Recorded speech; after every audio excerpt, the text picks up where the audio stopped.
There are people who walk into a room and instantly feel that something is off. No one says anything wrong. No one does anything too obvious. But they still notice it. A glance that looks away too quickly. A smile that feels slightly forced.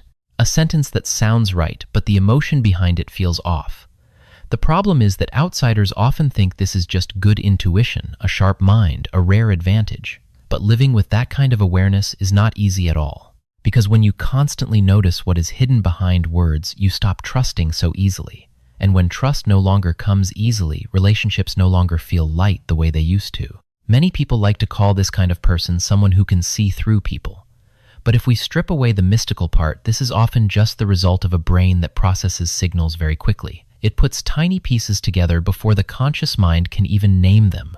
A very brief frown, an unusual pause, a tone of voice that rises just slightly higher than normal. According to Paul Ekman's research on microexpressions, real emotions can flash for just a split second and then disappear. Most people do not notice, but some people catch them almost automatically. They are not trying to look. Their brain does it on its own. That explains why they often feel exhausted in social relationships. Other people just hear the words. They hear the words read the body and measure the gap between the two at the same time. And the bigger that gap becomes, the louder their mind starts to sound the alarm. The problem is that living like this for too long can quietly turn into a constant state of tension. If you often find yourself like this too, remember to subscribe to the channel and keep watching videos on this topic, because the next part will not just talk about the problem, but also show you how to protect yourself without wearing yourself out. The heaviest part is not seeing that someone is pretending. The heaviest part is seeing why they have to pretend. You see someone who talks loudly, confidently, and loves to show off. Other people find them attractive. You see insecurity trying to protect itself with noise. You see someone who always seems cold, hard, and distant. Other people think they are arrogant. You see the fear of being hurt hiding behind that shell. So what you see is not just behavior. You see the psychological cracks behind the behavior. And that makes it impossible to react to people in a simple way anymore. The first trap is this. You can easily become the bad person in other people's eyes. Because society does not run entirely on truth. It runs on many layers of padding. Politeness, roles, masks, self-comfort. If everyone said everything exposed everything and stripped everything bare, many relationships would collapse very quickly. So when someone walks in and notices the part the whole group has silently agreed not to touch, that person is usually not seen as clear-minded. They are seen as difficult, cold, judgmental, or someone who ruins the mood. Not because they are wrong, but because they touched the exact place others do not want touched. This becomes especially clear in love and relationships. Sometimes you meet someone who says all the perfect things right away. Too thoughtful, too charming, too perfectly timed.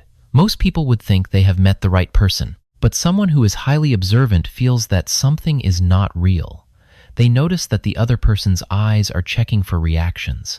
They notice that the kindness feels a little performed. They notice that the intensity is not necessarily sincerity, but more like a way of controlling the emotional rhythm of the other person. And then they start wondering, am I being loved or am I being led? If you have ever felt that, comment number 8. I want to know how many people understand what it feels like to notice too much too early and never be able to relax like everyone else.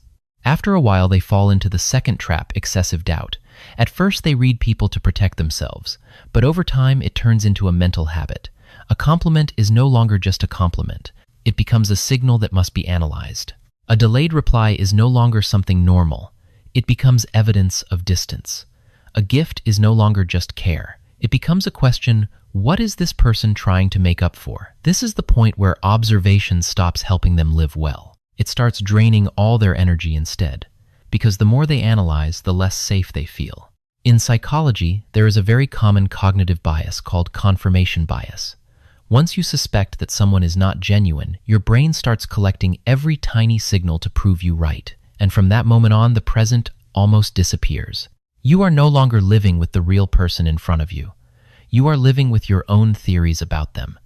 You are living inside worst-case scenarios created by your own mind for self-protection. From the outside, you seem sharp and aware, but inside you are very tired. Because no one can love while staying in a permanent state of investigation. no one can trust while always being ready to defend themselves. The third trap is even sadder. It is the feeling of carrying truths you cannot say out loud. You look at a relationship and know it is off balance. You see a friend being manipulated without realizing it. You see a kind coworker being taken advantage of again and again. But you also know that if you speak up right away, no one may listen. Some people can only accept the truth when they touch it themselves. If you say it too early, you become the one who ruins everything, so you stay silent. And the more silent you become, the heavier it feels. That is a kind of loneliness very few people understand. It is not that no one is around you, it is that there are too many things in your mind that you cannot put down. The most ironic part is that people who are very good at reading others are often the ones no one reads correctly. They know how to calm the atmosphere. They know how to choose the right words. They know whether the other person needs comfort or space. They are careful enough not to hurt anyone too deeply. But in return, very few people notice when they are tired. Very few people know that they need to be held to be trusted to speak honestly without being punished for it. If you are the kind of person who stays calm on the outside while holding too much on the inside, comment number 9. Sometimes just knowing you are not the only one can make the weight a little lighter. So what is the way out? It is not forcing yourself to notice less. It is not pretending to be naive. The way out is learning to place boundaries around your own ability. The first principle, knowing something does not mean you must react to everything. Seeing clearly does not mean you have to expose it. Not every truth is your responsibility. The second principle, understand that many masks are born from pain, not just from bad intentions. Once you understand that, you become less bitter.